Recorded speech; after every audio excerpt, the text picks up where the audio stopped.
Calendar सिर्फ तारीख नहीं बताते हैं, कैलेंडर इतिहास भी बताते हैं।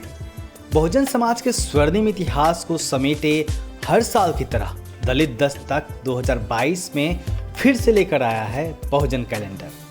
आज ही बुक करिए आप अपना बहुजन कैलेंडर।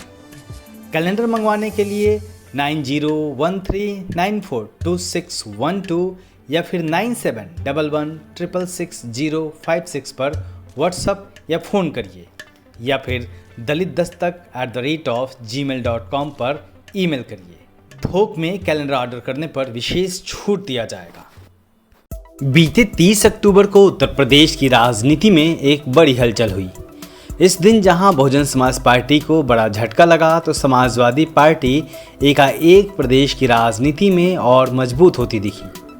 इस दिन बहुजन समाज पार्टी के 6 विधायकों के अलावा एक भाजपा विधायक समाजवादी पार्टी में शामिल हो गया।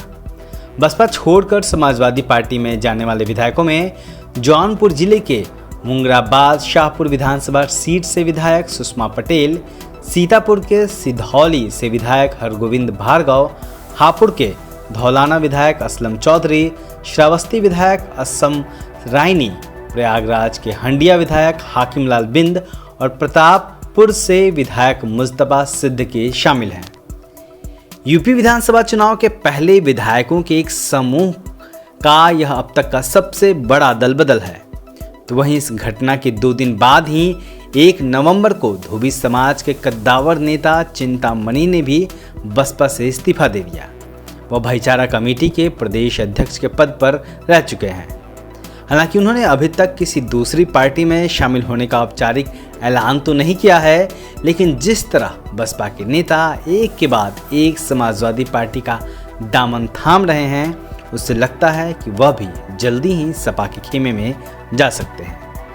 राजनीतिक तौर पर देखें तो एक साथ 6 विधायकों का दूसरी पार्टी में शामिल हो जाना निश्चित तौर पर एक बड़ी खबर और पार्टी के लिए झटका है, लेकिन बसपा ने इन दल बदलू नेताओं को बरसाती मेढक करार देकर उनको अपनी पार्टी के लिए एक तरह से बेकार करार दे दिया है।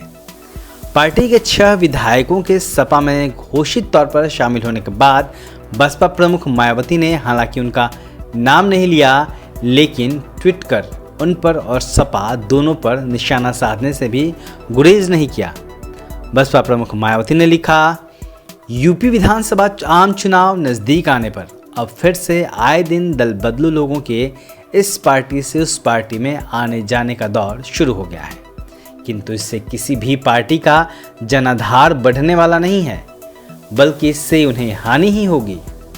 अतः बीएसपी के लोग ऐसे बरसाती मेंढकों को पार्टी से दूर ही रखें। केवल दल बदलू ही नहीं, बल्कि बरसाती मेंढकों की तरह अनेकों ऐसी पार्टियों के नाम भी लोगों को सुनने को मिल रहे हैं, जिनके नाम अब तक देखने सुनने को नहीं मिले थे। सत्ता लोलुपता के ऐसे खेल को जनता खूब समझती है, वह इससे उन पर कोई प्रभाव नहीं पड़ने वाला है। परिवर्तन अटल है। हालांकि वहीं दूसरी ओर बसपा के कुछ नेता यह दलील दे रहे हैं कि इन नेताओं को पहले ही पार्टी से निकाला जा चुका था, लेकिन जिस तरह से बसपा के नेता एक के बाद एक दूसरी पार्टियों में शामिल हो रहे हैं, और बसपा के लिए निश्चित तौर पर चिंता की बात जरूर है। ब्यूरो रिपोर्ट, दलित दस्तक।